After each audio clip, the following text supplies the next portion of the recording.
I'm convicted for killing my mother. You know, we did have our ups and downs, but, you know, that never stopped me from being there for her whenever she needed something. I understand your father passed away at some point, and that sparked maybe a downhill spiral. Can you tell me about that? One day I just happened to be going to the hospital to visit a friend of mine. I seen him coming out. And that's when I found out that he had cancer and he was dying of cancer. He was in the final stages of it. And that wasn't a good time for me, you know, because it seemed like the last 3 or 4 years, our relationship was becoming what I've always wanted it to be. And now I had to deal with the fact that I was gonna lose him, so I didn't handle that too well. I started doing drugs.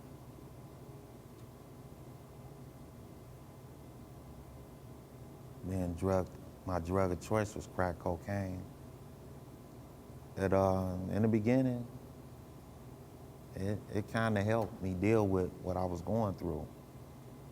And it seemed like the more I did, the better I felt. It was an easy way for me to escape my feelings. Tell me about uh, the hours before. What led you to kill your mother? The hours before, well, I wasn't aware of what I did the hours before. A lot of people had told me a lot of different things, you know, like how I was, where I was, what I did, this, that, and the other. Months went by and I didn't remember what I did. I don't want to remember that. You know, I forced myself not to remember that.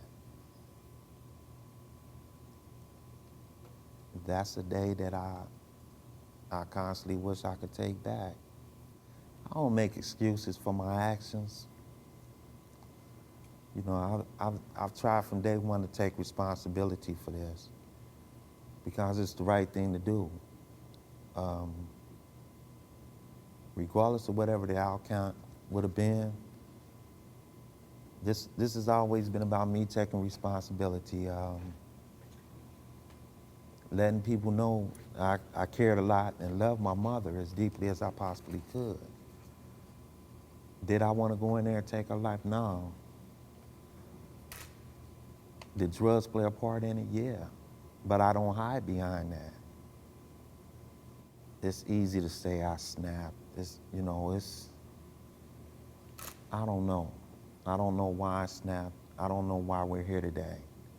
All I know is I don't have a mother. My kids don't have a grandmother. My uncle them don't have a sister. And so on and so on. You know, that's what I know. And that's what I deal with every day.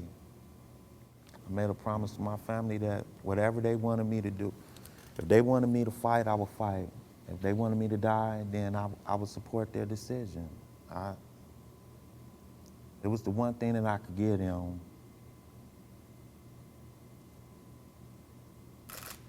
That I just didn't want to hurt them anymore. So whatever they wanted me to do, I was going to do it.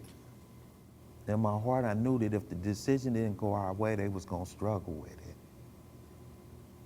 And I didn't want them to go through that struggle. I just, I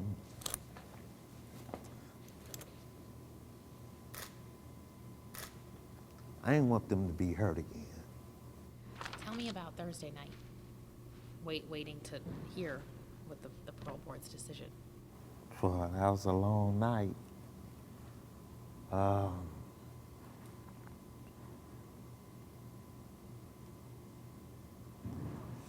I was just sitting back, you know,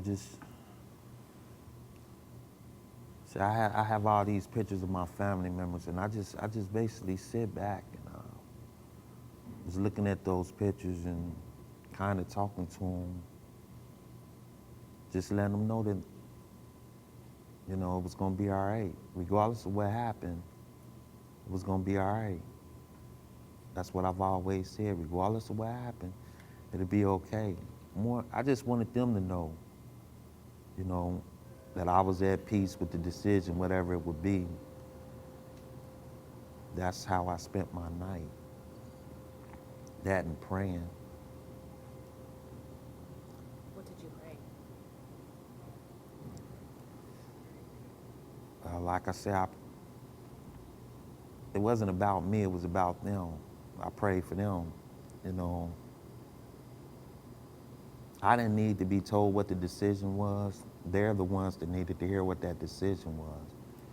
So I prayed that they would be able to accept whatever the decision was and not be angry and not be mad at anyone if the decision didn't go our way.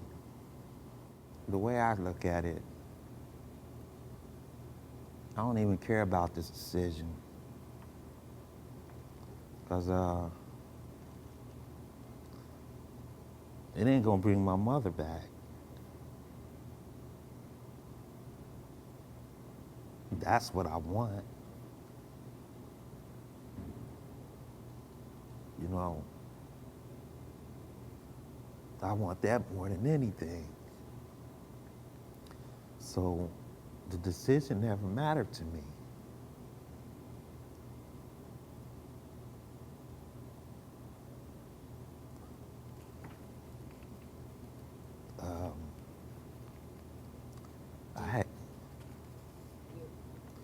I hated that they had to make that decision. You know, I hate that we're here today having this interview. I don't want none of this.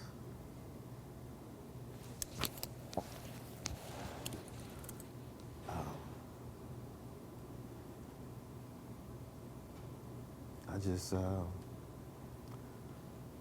just want my family and everybody that care about me to be all right.